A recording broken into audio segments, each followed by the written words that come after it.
오늘은 내 캐릭터는 왜 이렇게 타격감이 없을까? 이 지긋지긋한 고민을 한 방에 끝내버릴 수 있는 영상을 준비했습니다. 공격할 때 왜 손방망이질 하는 것처럼 느껴지는지 근본적인 원인을 파헤쳐 볼 거거든요. 다른 사람들의 작업물을 봤을 때는 때리는 소리가 절로 들리는 것 같은 찰진 타격감이 느껴지는데 내 작업물에서는 때리는 느낌이 별로 안 나고 나만 뒤처지는 것 같아서 속상하셨죠? 오늘 영상에서 반동 표현 딱 이거 하나만 제대로 파헤쳐 볼게요. 반동은 그냥 몸이 흔들리는 것이라고만 생각할 수 있는데요. 제대로 된 반동 표현을 만들어내기 위해서 먼저 반동이라는 뜻부터 정확하게 이해할 필요가 있습니다. 반동이란 어떤 작용에 대해서 그 반대로 일어나는 작용을 뜻하는데요. 어떤 작용에 대해서 반대로 일어나는 작용, 이 말을 기억해야 합니다. 물체가 특정 방향으로 움직이다가 어딘가에 부딪히면서 진행 방향과 반대 방향으로 튕겨나는 것이 반동 표현의 중요한 포인트입니다. 우리가 애니메이션 공부할 때 가장 먼저 공튀기기를 배우잖아요. 거기서도 공이 지면에 부딪혔다가 진행 방향과 반대로 튕겨나는 반동을 만들어 보게 되는데요. 그래서 이 반동 표현은 어떤 동작에서 만들어지는가? 무기를 내리치면서 공격할 때 바닥에 부딪혔다가 튕겨져 올라오면서 반동이 생기고요. 총이나 활처럼 투사체를 발사하면서 반동이 생깁니다. 그리고 캐릭터가 넘어지면서 바닥에 몸이 부딪혔을 때도 튕겨져 오르는 반동이 생기는 걸 볼 수 있죠. 이렇게 동작은 전부 다르지만 물체가 진행하는 방향과 반대되는 방향으로 튕겨져서 힘이 전달되는 것은 동일합니다. 그러면 이제 반동이라는 것에 대한 개념은 알겠는데 그걸 어떻게 캐릭터에서 만들어낼지가 고민이시죠? 제가 이전에 올렸던 영상에서 공튀기기를 만들 때는 공 하나의 움직임만 만들면 되는데 인체는 공처럼 한 개의 덩어리가 아닙니다. 여러 개의 관절이 연결된 상태로 움직임이 만들어지기 때문에 순차적으로 튕겨나는 반동, 이게 반동 표현의 핵심입니다. 넘어지는 동작에서 어떻게 순차적으로 반동이 생기는지 살펴봤었죠? 모든 부위가 같은 타이밍에 부딪혔다가 튀어 오르는 게 아니라 팔과 등이 먼저 부딪히고 그 다음에 머리와 골반이 바닥에 부딪혔다가 튕겨 올라가는 걸 볼 수 있었습니다. 이게 진짜 중요한 포인트예요. 순차적인 움직임. 바로 팔로우 스루 오버래핑이죠. 제가 이전 영상에서도 계속 이야기했던 부분인데 총을 발사하는 동작에서 어떻게 반동이 전달되는지 같이 살펴볼게요. 총구에서 총알이 발사되는 방향과 반대 방향인 뒤로 반동이 전달되면서 손목이 가장 먼저 위로 꺾이고 다음으로 팔꿈치, 어깨, 몸 순서로 반동이 전달되는 모습을 볼 수 있는데요. 총이 발사되면서 1프레임 단위로 반동이 엄청 빠르게 전달됩니다. 타격감이 느껴지도록 만들려면 가장 강한 힘으로 공격하는 직후에 1, 2프레임 내외로 짧게 튕겨나는 반동이 만들어져야 강한 타격감이 만들어지는데요. 내가 생각하는 것보다 훨씬 빠를 수 있어요. 그래서 반동이 강하게 만들어져야 하는 부분에서 프레임을 길게 쓸수록 강한 타격감보다는 점점 부드러운 느낌이 들게 만들어집니다.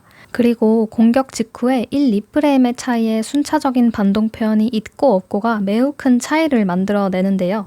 총 쏠 때도 5프레임 안에 엄청 빠르게 움직이는 동작인데도 손, 팔꿈치, 어깨, 몸 순서로 반동이 순차적으로 전달되는 게 보이시죠? 이렇게 거의 대부분의 동작에서 먼저 움직이는 부분과 뒤늦게 움직이는 부분이 있다는 걸 절대 잊지 말아야 할 것 같아요. 그런데 반동 표현을 만들다 보면 기계적으로 만드는 경우가 생깁니다. 공튀기기 만들 때 당연히 공이 바닥에 부딪혔으니까 위로 튀어오르겠지 생각하면서 그냥 하던 대로 만들던 대로 익숙한 방식으로만 계속 만드는 거예요.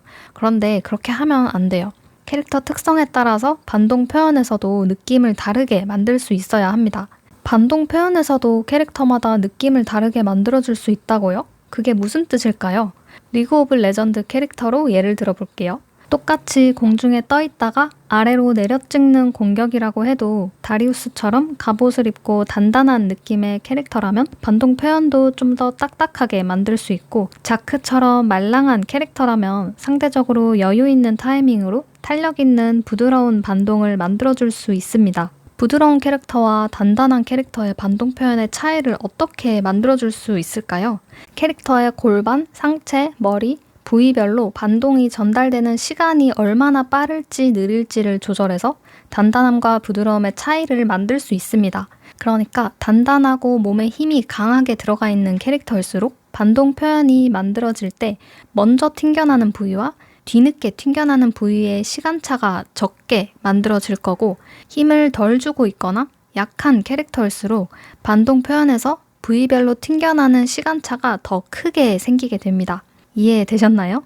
그러니까 더 단단한 느낌일수록 부위별 반동의 시간차가 적어지고, 말랑한 느낌일수록 부위별로 반동의 시간차가 커지게 됩니다. 그래서 말랑할수록 더 많이 휘어지고 단단할수록 더 뻣뻣한 느낌이 들겠죠. 보통은 캐릭터가 공격할 때 어떤 방향을 공격하나요? 앞에 있는 적을 향해서 공격하기 때문에 전방으로 이동하다가 타격 후에 이동 방향의 반대로 튕겨나거나, 아니면 위에서 아래로 내려 찍는 형태의 공격에서 공튀기기처럼 바닥에 부딪히고 나면 위로 튕겨 오르는 반동이 만들어지는데요. 캐릭터의 특성에 따라서 정말 다양하게 반동이 표현될 수 있다 보니까 여러분들이 더 어려워하시는 것 같아요. 몬스터 헌터처럼 아주 강한 힘으로 대검을 아래로 내려 찍고 난 반동으로 골반이 많이 튀어 올랐다가 바닥으로 다시 착지하는 형태로도 만들어지고, 닌자처럼 가볍고 민첩한 캐릭터는 힘으로 컨트롤하는 느낌으로 착지할 때 적은 반동으로 착지할 수도 있습니다. 캐릭터가 컨트롤할 수 있는 정도의 힘이라면 반동이 작게 표현되기도 하고, 힘이 강한 캐릭터라고 해도 더 강한 힘을 사용할 경우에 큰 반동이 생기기도 합니다. 캐릭터가 힘이 약해서 몸을 컨트롤하지 못하거나 제대로 몸을 가누지 못하는 경우에도 반동이 크게 표현되기도 하죠. 단단한 캐릭터라고 해서 아예 부위별 시간차가 없어지는 것은 아닙니다. 앞에서 얘기했던 것처럼 인체는 여러 개의 관절로 연결되어 있으니까 각각 부위별 시간차를 만들어주는 거 꼭 기억하시면 좋을 것 같습니다. 이렇게 오늘은 반동 표현을 어떻게 만들 수 있을지에 대해서 이야기해봤는데요. 마지막으로 핵심을 짚어보자면, 반동은 그냥 흔들림을 만들어주는 것이 아니라 진행 방향에서 반대 방향으로 튕겨나는 것을 만들어주는 거예요. 어떤 부위가 먼저 튕기고 뒤늦게 튕겨나는 부위는 어디인지 그 시간 차이에 따라서 단단한 느낌과 말랑한 느낌의 차이가 생깁니다. 캐릭터의 특성에 따라 이 차이를 만들어줄 수 있어야 합니다. 1, 2프레임의 차이로 반동 표현의 느낌이 많이 달라지기 때문에 내 캐릭터에 맞는 느낌을 조절해가면서 만들 수 있어야겠죠. 저한테 반동 표현을 어떻게 만드는지 알려달라고 물어보시는 분들이 꽤 많이 계셨는데요. 반동 표현이 어떻게 만들어지는 건지 제대로 이해하지 못한 상태로 어떤 특정 움직임만 외워서 만들거나 하던 대로만 만들면 매번 기계적으로 똑같은 반동 표현만 만들게 될 수도 있습니다. 오늘 영상을 한 번만 그냥 쓱 보고 내 애니메이션에 바로 적용하는 게 어려울 수 있는데요. 여러분이 직접 만들어 보면서 느껴야 하기 때문에 캐릭터의 특성에 따라서 달라지는 여러 가지 반동 표현을 직접 만들어 보면 더 도움될 것 같습니다. 또 제가 영상에서 다뤘으면 하는 내용이 있으시다면 댓글로 알려주세요. 참고해서 영상 만들어 보겠습니다. 오늘 영상도 시청해주셔서 감사드리고 다음 영상에서 또 만나요. 안녕!